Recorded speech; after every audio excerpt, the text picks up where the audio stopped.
Welcome to my video series on the heroine's journey. It's time to find your happiness.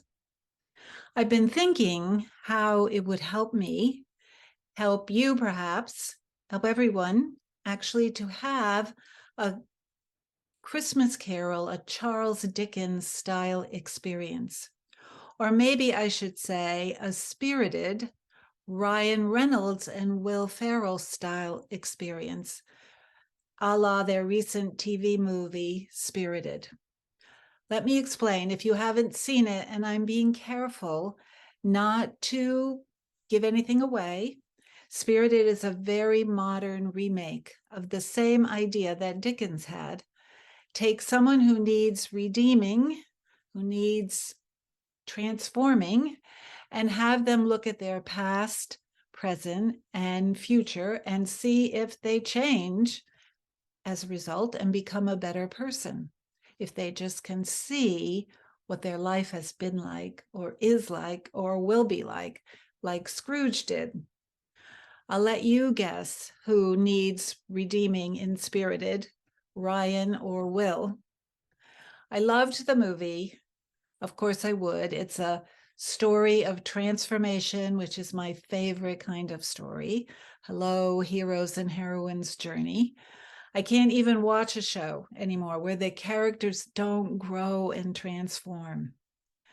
In Spirited, we see all the background work that goes into creating the scenes that will be shown to the person in need of redemption, to witness his past, present, and future. There's a lot to do to create these scenes and a lot of helpers. It's quite a production. So what about us?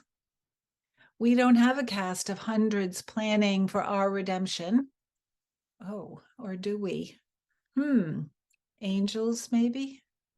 I think there is an implication, even in the movie, that life, which could be angels, the universe, our higher self, whatever you want to name it, with a capital L, helps us see what we need to see.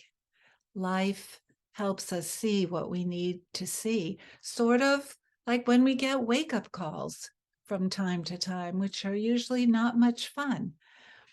As much as they are hard to go through, sometimes it's the only way the message gets through, the message that we really need to hear.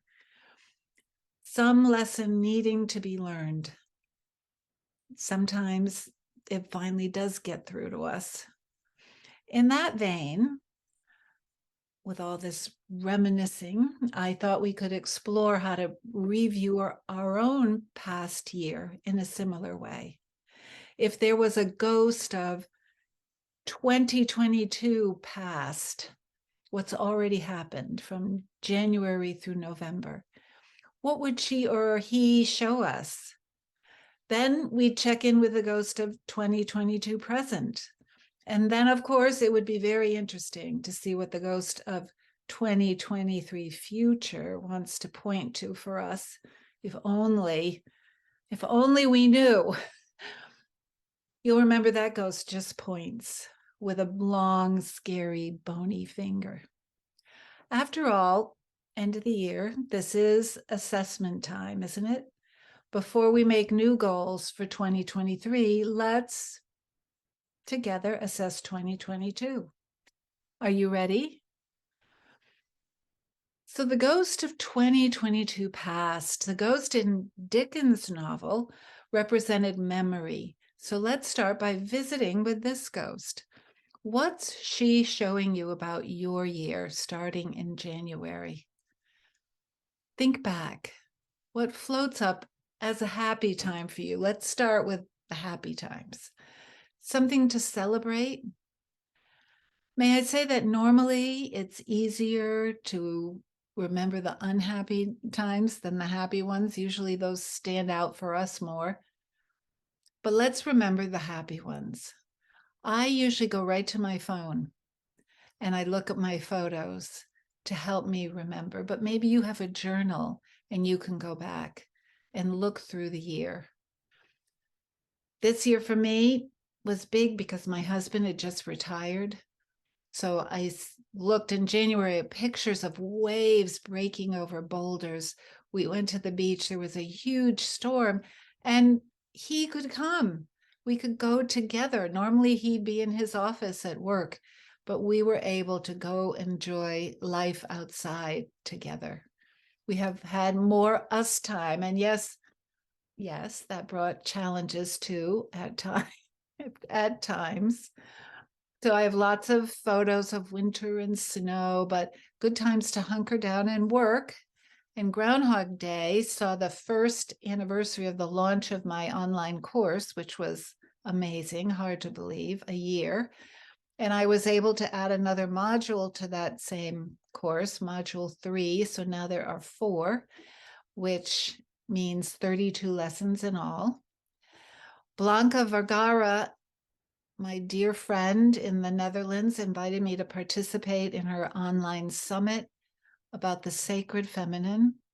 And I was honored to be a part of it and to be in the same summit as people like Jean Shinoda Bolin and Anne Baring. It was quite an honor for me. And I got to interview the fabulous women in my podcast, and I wish you would check every single one of them out.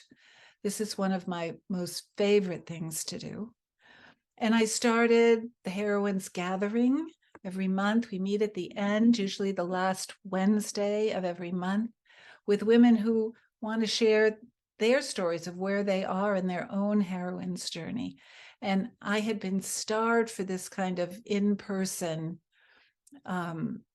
connection. And so finally we said, let's just do it and let's meet. And we've been able to do it at the same time on Zoom for people who can't be in Maine, in Bath, Maine, and in person. So that was great. And in December, it'll be our 11th meeting on the 14th of December, and maybe you can join us. Just look for, I'll be sending out what the Zoom link is and an invitation. And we'll talk about our journeys and also about the 7-week Comfort Zone Challenge, which we started on Halloween. And that has been fun. Another thing I did was I decided to ask for moments of wonder and awe in my life. And I was rewarded in doing so. And it was a learning that I got from Susan Ireland, a guest on my podcast. The two of us had always kept financial security and safety on the top of our what's most important to us going forward lists. And I think this comes from both of us being single moms for quite a while, and you have to pay attention to safety and security. And she told me that she had switched from safety and security. And that hit a chord in me when she said, wonder and awe, what I want more of in my life. I have safety and security. She said, I want wonder and awe. And so I put it out there too. This is what I want. And I got them. I got to see, and it's usually nature for me that brings me those moments. And I got to see a barred owl sitting in a tree right in my backyard, and a blue heron fished all fall in our pond.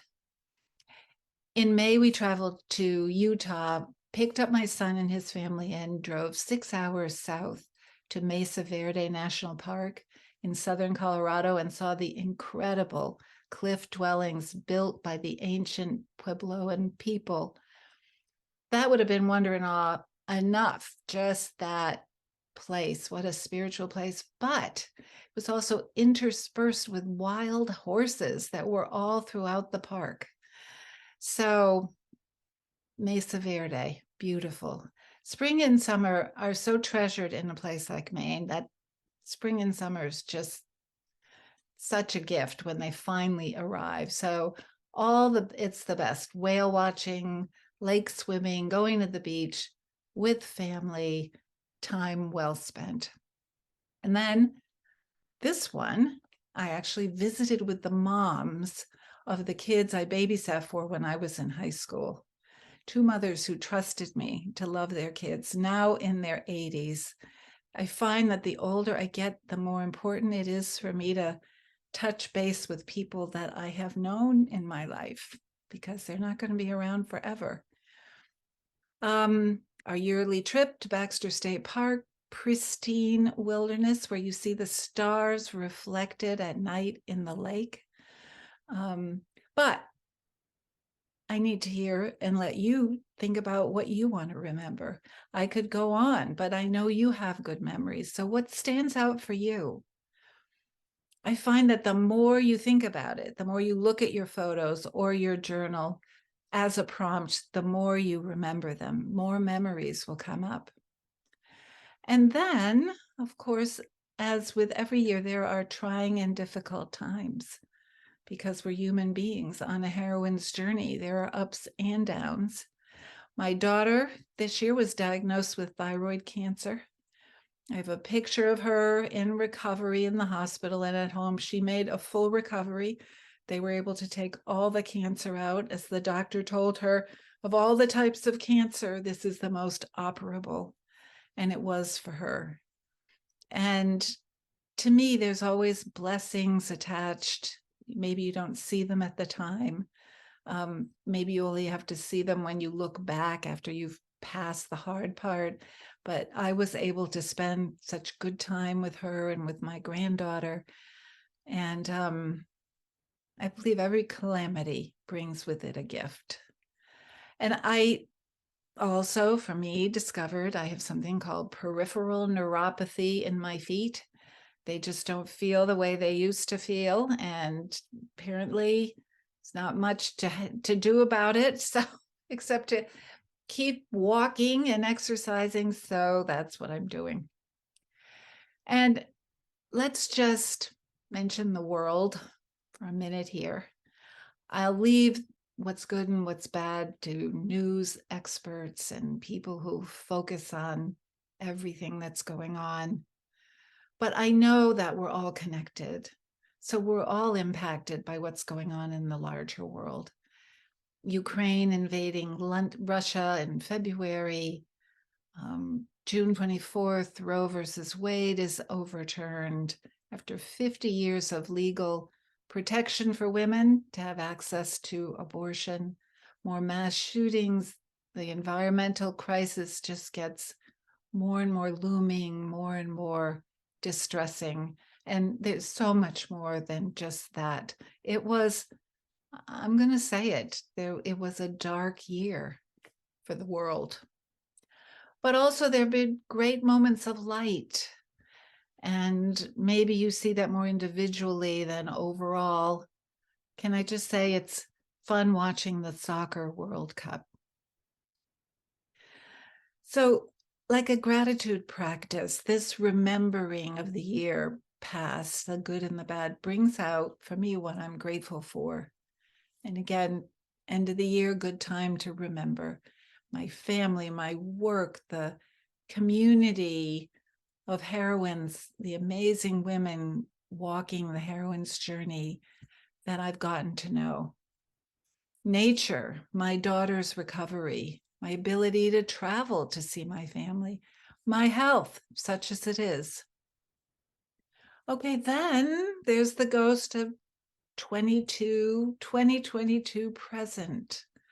This ghost, who Dickens likened to Father Christmas, jolly big beard, wreath on his head, representing the Christmas spirit of generosity and empathy.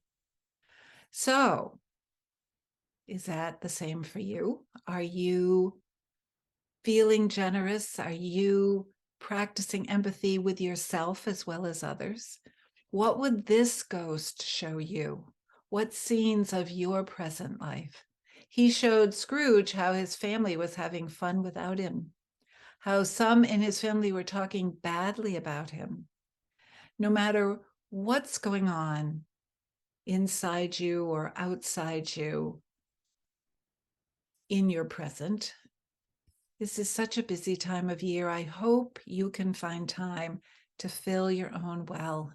And if you take my course, you know at the end of every lesson, we talk about filling your well, even with the littlest something to give to yourself in some way.